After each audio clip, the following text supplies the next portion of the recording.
But now we're going to hear from Miss Kitty Piercy, and I can only say that she's got just an incredible resume when it comes to climate change.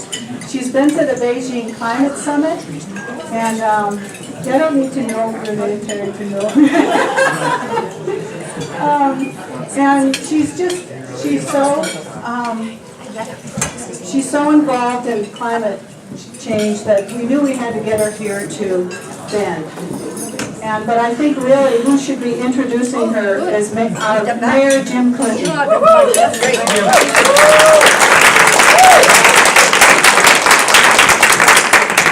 Thanks very much, and on behalf of the Bend City Council and the City of Bend, I want to welcome all of you here to this climate conference.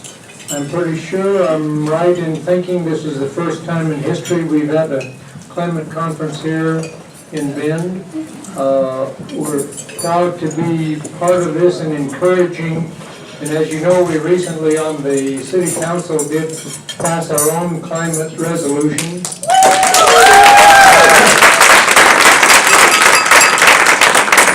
And I want to thank my colleagues, Barb Campbell, who's here, and Nathan Body, Doug Knight, Sally Russell is here.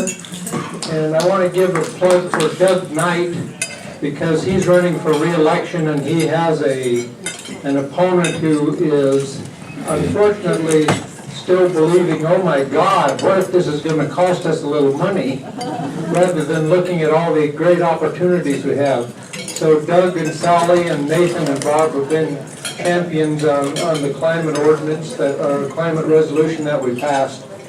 And so we're glad to get that in place. And we hope many of you will continue to participate when it comes to actually developing the climate action plans and all the other things we need to do in the future.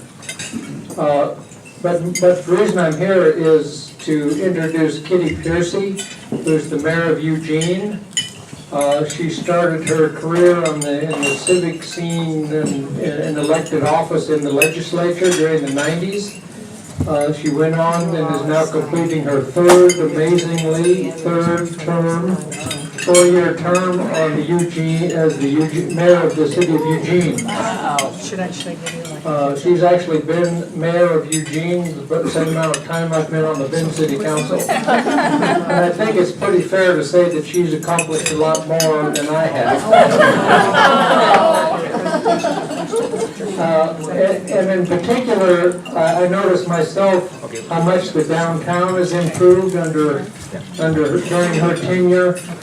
But really, I don't want to talk about all the other good things she's done for Eugene, except to say that the real hallmark of her tenure as mayor has been her commitment to sustainability and to climate action. And of all the mayors around the country who have been working on this, I think she deserves a lot of credit for really being on this issue early, often, and continuously. And so I'll now introduce Kitty Piercy, mayor of Eugene, who will talk about her experience and the experience of the city of Eugene in all the things they're doing in climate action and the plans they have for the future. Kitty.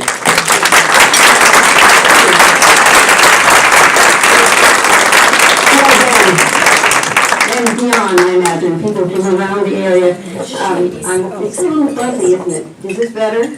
Better? Better? Okay.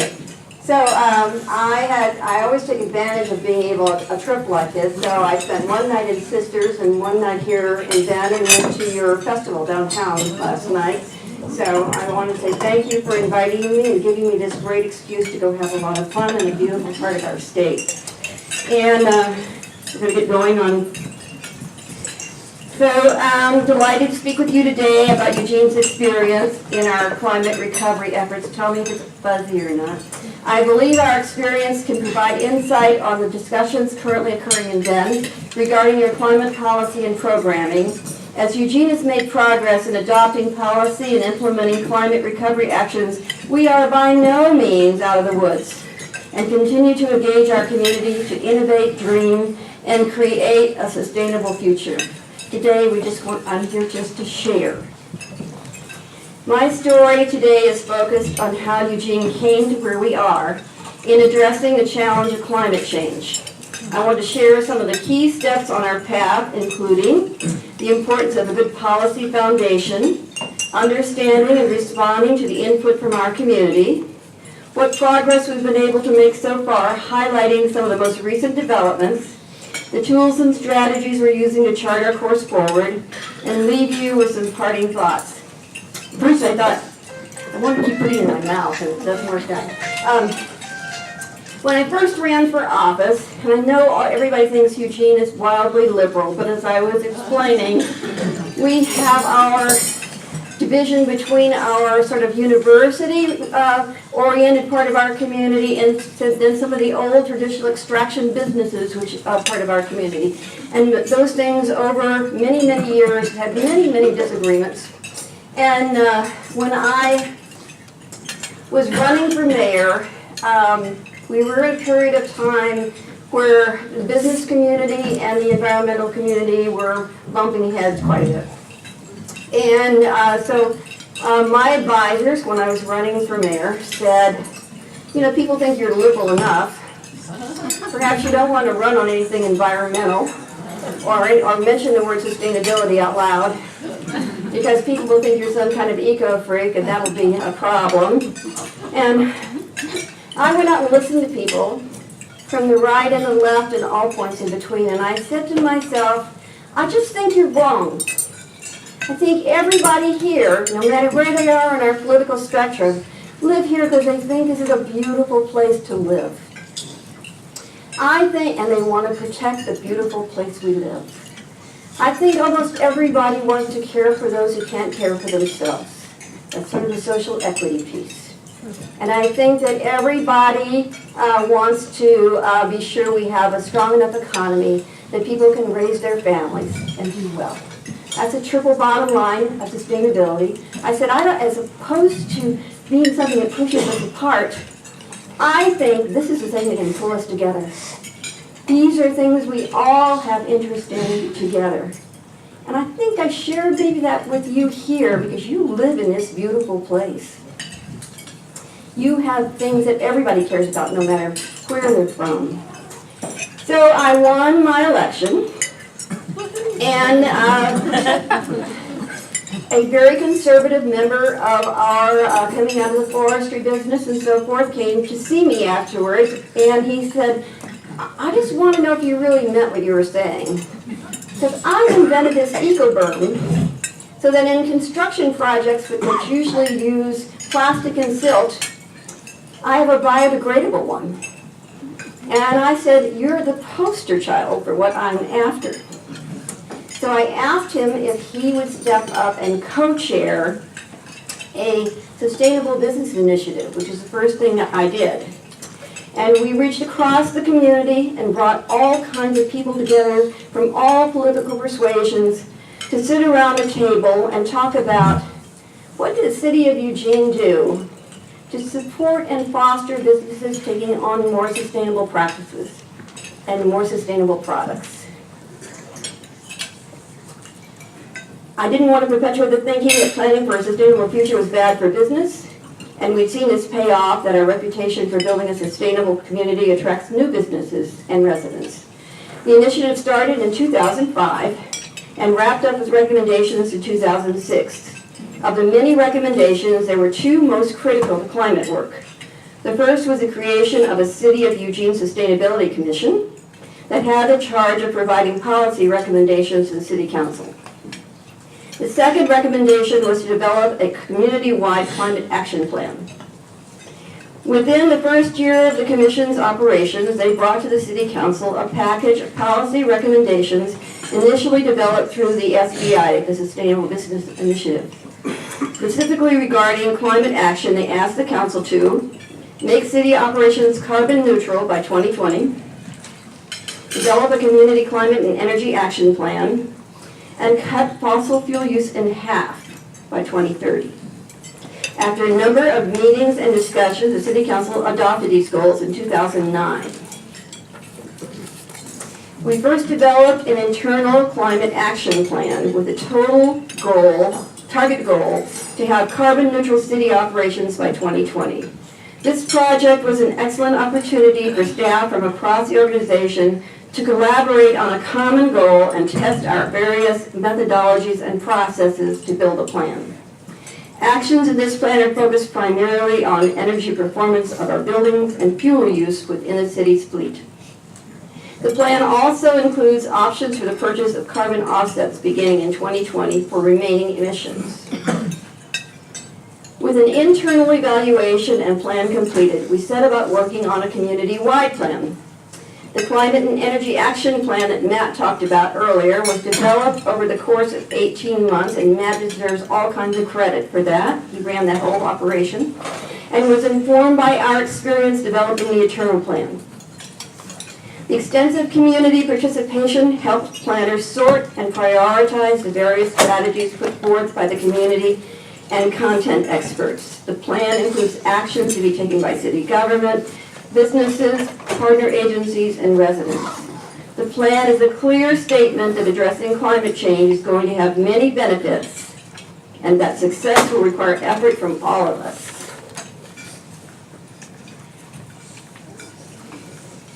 The Climate and Energy Action Plan, as it is known, includes target goals and outcomes within a set of sectors. Each sector has a set of action strategies focused on reducing greenhouse gas emissions and fossil fuel use, as well as preparing Eugene for the impacts of a changing climate. What I am most proud of is that it takes a triple bottom line, as we talked about earlier, approach to the challenge of climate change. The span of sectors really digs into how not only the changing climate will impact all facets of our community, but how our actions can address environmental concerns and social equity, as well as economic health. By integrating TBL perspectives, as we call them, we create a plan for more equitable and resilient community, which highlights the benefit to the entire community to become engaged in the work. I can give you a little, this is so simple, it's almost too simple, but I'll use it anyway. During the recession, we were talking about having to cut our budget. In fact, we had to cut $24 million out of our budget during the recession. But we were talking about the possibility about having to close the pool. And we used the TBL to look at it. How would closing the pool affect us economically, environmentally, or in terms of social equity? And what that came back to us with is, who do you think is going to be most affected by that closure? What portion of the population is going to be most affected by that? So you may save money here, it may not be a bad environmental decision, but in fact it could be a really bad decision for people who have no other access. So that's just kind of a simple way we use this tool. It's not a check mark thing, it's a series of questions we ask ourselves whenever we make any policy decisions. And I think it's helped us think about things very differently. In 2011, we conducted a survey of Eugene community members and discovered strong support for action on climate change. Recent results from a statewide survey that you heard about earlier from Matt too indicate similar support for climate action from residents across Oregon. These survey results are indispensable, because you can bring them up all the time. I'm not making it up, folks, look here. As they deliberate on future policy and implementation actions. I can't actually say that enough, because I have my reputation as being the sustainability climate person, but I can point and say, this isn't me saying this. This is my community saying this, and this is our state saying this. So this is what people really want us to do. Changes the discussion entirely.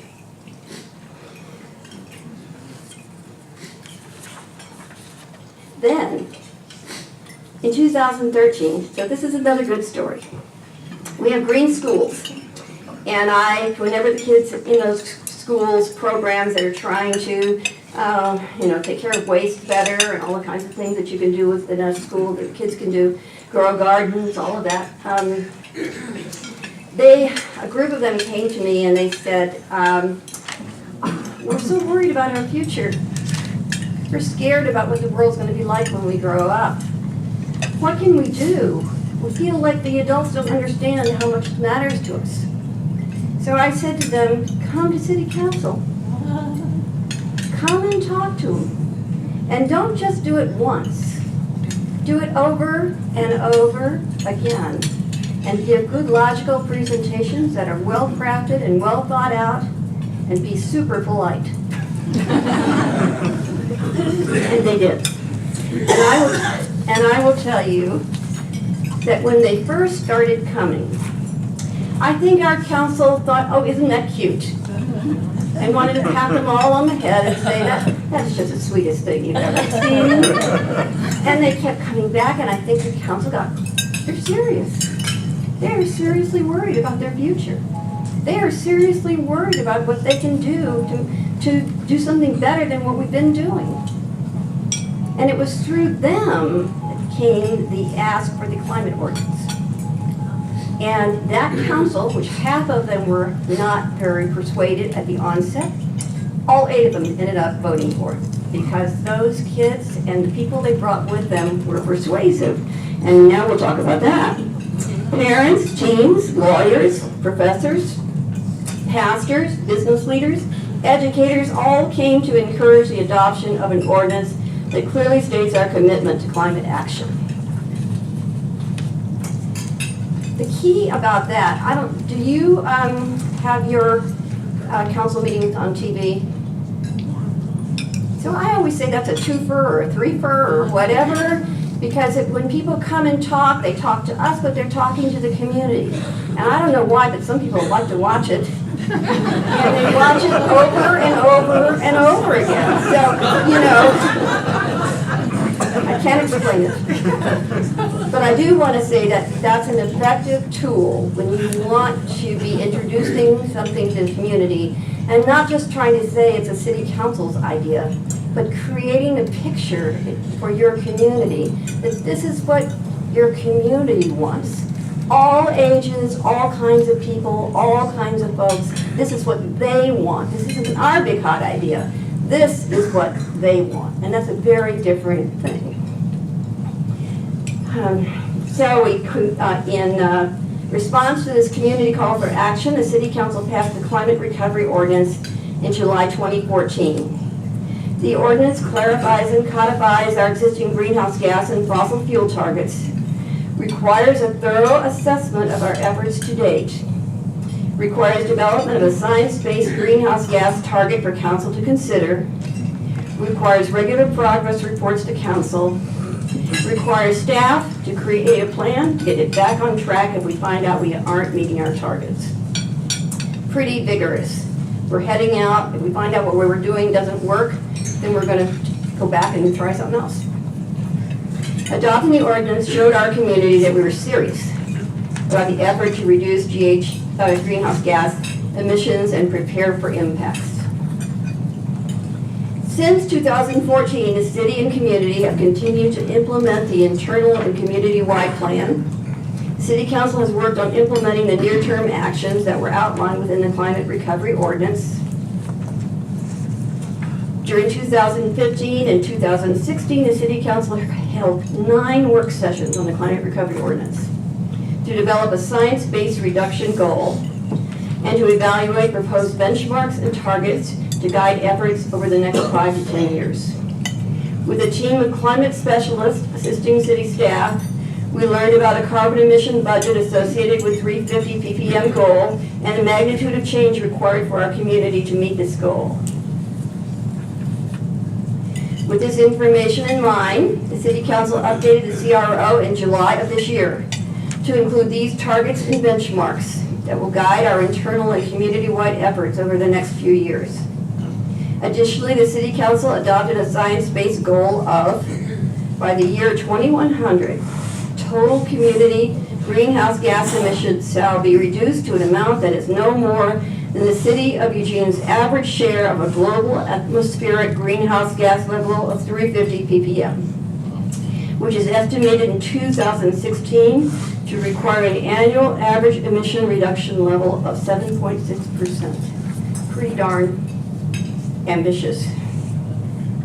We now have targets and benchmarks with an aspirational goal to guide our work, and even without those tools, Our committed staff continues to innovate to create solutions that balance the needs of our community and take aggressive climate action. One of the things that I've been able to watch over the last 12 years is how each department, this is not owned, I think this is important too as you head out of this. This is not owned by our Sustainability Commission. It's not owned by our Sustainability Manager. It is part of the work of every department.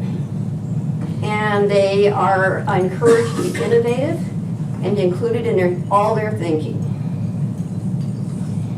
Our design for our new city hall will be net zero ready, which means we are reducing our energy needs dramatically with the ability to add on-site renewables to cover the remaining energy use. Our Public Works Department secured funds from our local utility eWeb and the Oregon Department of Energy to retrofit 50% of our residential streetlights with LED heads, with plans to complete the remainder of lights in the next 2 years. Our fleet services made the switch to use 100% renewable diesel, providing a dramatic drop to our transportation-related carbon emissions. And lastly, our wastewater division, which has implemented a rigorous environmental management system certification for over a decade, is preparing to maximize new capital investments to greatly reduce the energy used on site and increase utilization of the renewable biogas they produce. While the city has a great deal of authority over our own operations, it is a much different approach to community-wide action. Fortunately, we have a very progressive community, most of the time, that is willing to test new approaches to reducing emissions.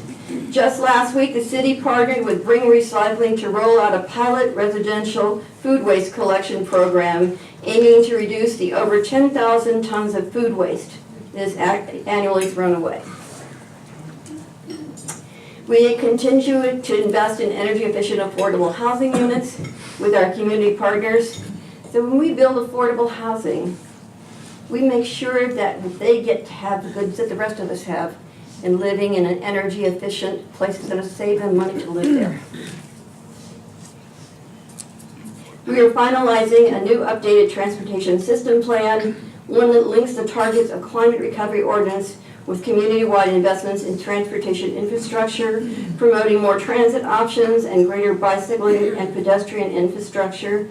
As a lot of you know, we have bus rapid transit and have been noted all over the world as creating one of the best systems. So we have a lot more work to do, and I will tell you, yes, we've created it, and we've had fought with people every step of the way, just so you know. We had people that said, frankly, I don't want you to spend any money on something I'm not going to use. And others that said, is it just a big federal boondoggle? And others, I don't know, people from outer space are doing something to our brains. But in any case, even in what you think of as a very progressive community, Eugene, it's not easy. You just have to keep on keeping on. Smile, be nice, keep at it. That's just, there is no better way. There is no better way to do it. And don't let the naysayers make you get on the defense. Just keep on heading out there. As earlier this year, Lane Transit District purchased 5 all-electric buses, reducing their diesel fuel use by 40,000 gallons annually. Wow. As local governments, we can't do this by ourselves. We need state and federal leadership to create an even playing field for climate action. So one thing I want to say to you that's worked with me, because I serve on a metropolitan policy group with our neighbors, the neighboring cities and our county government and all of that. And one thing that I think has been really helpful is that our state government is saying where they're headed and where they want to spend money. So even if people are reluctant, if that's where the money is, that's where they're going. So that's one of the things that you couldn't point out, that transportation dollars are now aimed at efficiency, and transportation dollars are aimed at multi-use transportation system, where, as you heard earlier, we're not forcing anybody to do anything, but we're trying to make it so people have real options to do what we would like them to do. So that, I think, unless the state changes, you're in a very good position right now to say, well, look, that's where the money's coming from. So let's take advantage of that. One of the most important policy discussions that we are facing is the implementation of carbon pricing, economy-wide. In 2015, the City Council passed a resolution to lobby on behalf of state and federal carbon pricing legislation. We supported efforts in the 2015 and 2016 legislature regarding the Healthy Climate Act being advanced by Senators Edwards and Beyer as a means to embed climate action within our economy. And having been a state legislator, you probably all know this, but I'll just say it. Lots of times it takes 3 rounds.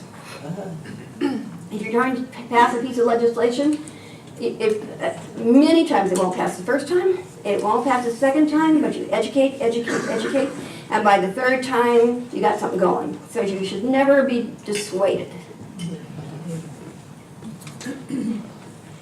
While both of the bills did not pass, we continue to support our senators' efforts to bring this important tool to a statewide discussion. We favor a cap and invest system, much like what California has in place, where the proceeds of the fees are reinvested within the state on sustainable economic development and affordable housing programs. While I've been mostly talking about carbon footprint as a community, we also have been very engaged in planning for the change we know is already in progress. We need to look at the impacts on our drinking water system, our transportation network, food production, and many other vital systems that support our economy. Over the past couple of years, we've conducted a vulnerability assessment that looked at both natural hazards and climate change to better understand where we need to focus our preparedness efforts. The climate impacts of greatest concern in the Eugene area are impacts on fish, water temperatures and timing, impacts on forests, droughts, heat, and wildfire risk, impacts on farms, water availability, impacts on flood zones, potential increased risk of flooding. It's an exciting time to be sure. So I want to leave you with a few parting thoughts. Any of us are in office for a limited period of time. I'm on the glide path out, wrapping up my 12 years. We have to do what we can to chart the right course and keep our community moving in the right direction, even when there's a change in leadership. The Climate Recovery Ordinance helps make that happen. It's one of the reasons that I was so insistent that we try to do that, because an ordinance is much stronger and easier to carry through time. Are we going to meet the goals? We don't know. It's a big climb, but we're sure going to try. This is the mother of all adaptive management strategies. We will get new information along the journey that will cause us to change course. We have to be willing to learn from our efforts and include our successes and mistakes. This is only one piece of the puzzle. As Bill McKibben of 350.org says, when addressing climate change, there is no silver bullet, only silver buckshot. And remember, while we're doing this difficult work, it is for our future generations. That was what's so powerful about those children, looking you in the face and telling you so sincerely and so intelligently. I mean, these same kids are right now, and Matt's working with them, they are taking on the federal government. They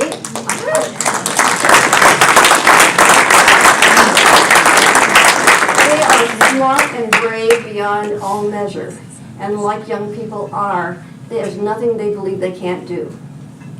It's a really big gift to kids, and a gift to us through them.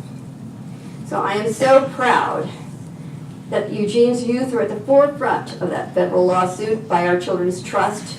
Their complaints asserts that in causing climate change, the federal government has violated the youngest generation's constitutional rights to life, liberty, property, as well as failed to protect essential public trust resources.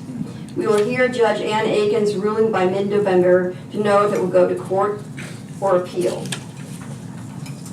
With that, thank you for letting me share my experience. It's been a whopping fun journey. And, you know, I say this a lot. If I just sat there with everything that's going on in the world right now, I would have a hard time rolling out of bed in the morning. So this work that I've been on for the last 12 years and probably be on in one capacity or another for the rest of my life is a very selfish thing. I want a better world. And I want a world that I can live in and my children and their children and their children. And it gets me up every day full of energy. Thank you very much.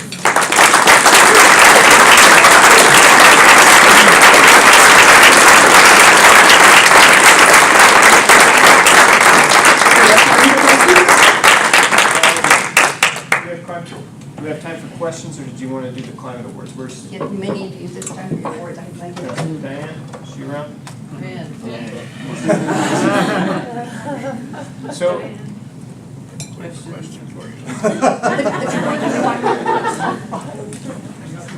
That's what happens when you open a door. The question is, so do you have any questions right now for Mayor Piercy while Diane's figuring this out? I got a question. sure. So it sounds like you're not going to be mayor. Is that so you can run for president? Yeah, but we have a really good mayor, I think, unless somebody goes totally sideways, that's going to be stepping in, who shares these values. So I think we're going to be in very good hands. Other questions? All right. Yes, here. So what do you tell people that say it's going to cost us too much as citizens or business owners or homeowners to do these things? I'm going to give you a simple one, and then we have information we can get you that can give you lots of ammunition. But the simple one to me, when I was first having this conversation with our Chamber of Commerce folks, was I would say, now, you know, I am not a big fan of DuPont, but I can show you the energy savings they've experienced by doing the right thing. Johnson & Johnson, there's a huge long list of well-known big businesses that have demonstrated it works for them to do what they need to do. And the other thing I said at our table, I think it is a lot too, is I don't care if you get there because it saves money or you get there because you think it's good for the world. If you're getting there, I'm for you.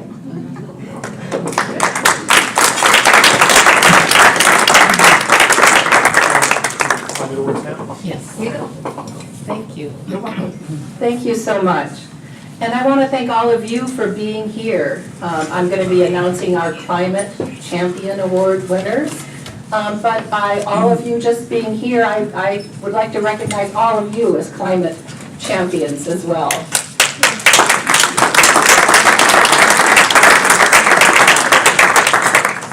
Thank you. I would like to start with our award for a public entity, Three Sisters Irrigation District, for their state-of-the-art work in water conservation, energy efficiency, and wildlife habitat restoration, with plans to be carbon neutral by 2020. Mark Gallagher, are you here? To receive the award.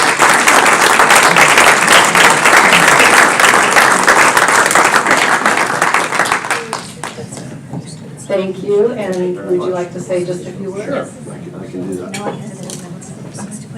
So, 18 years ago, when Three Sisters Irrigation District stepped down this, shall we say, journey of basically piping the whole district,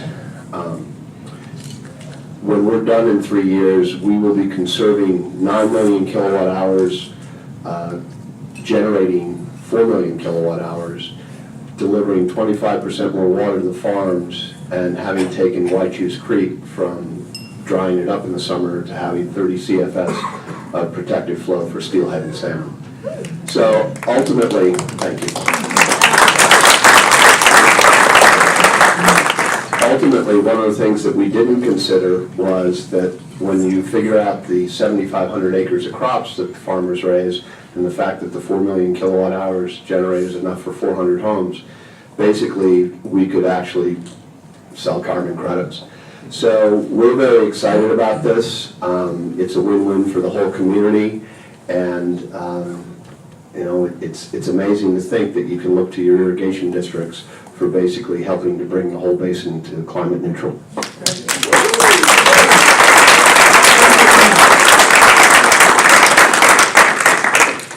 And now in the category of larger business, I'd like to recognize Roger Worthington of Worthy Brewery for their investment in clean solar energy, equipment upgrades, and overall business model that results in local investment and water conservation.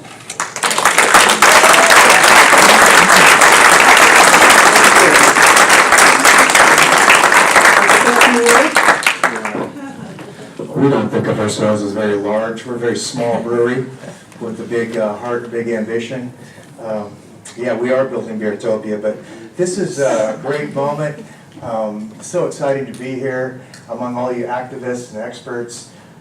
We talk about a tent and inviting people in our tent, and I feel like we want to grow this tent and build a big effort nationwide. And it starts with a small community. I'm a big fan of Voltaire and Candide. He says, you know, you can think about the big world, but in the end, you want to cultivate your own garden. And that's what we're trying to do. And if each of us does that, I think we're going to have a great planet and a great Beertopia and a great big garden. So this has been a great honor. It's been a pleasure. Mayor, you said it right. These are exciting times. I feel a lot of optimism, a lot of hope. And we're doing everything we can to strive toward sustainable infrastructure and brew great beer, make great food, and live within our means and don't pollute. So thank you very much.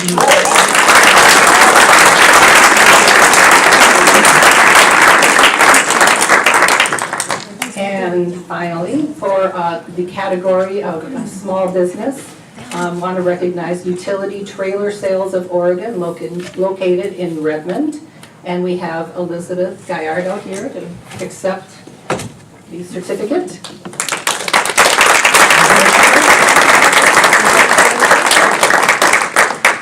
I just want to thank everybody for this recognition. It's been a fun process in designing our solar array with E2 Solar. And it's been our financial decision and also our decision to help save the world in our little way we could. So thank you.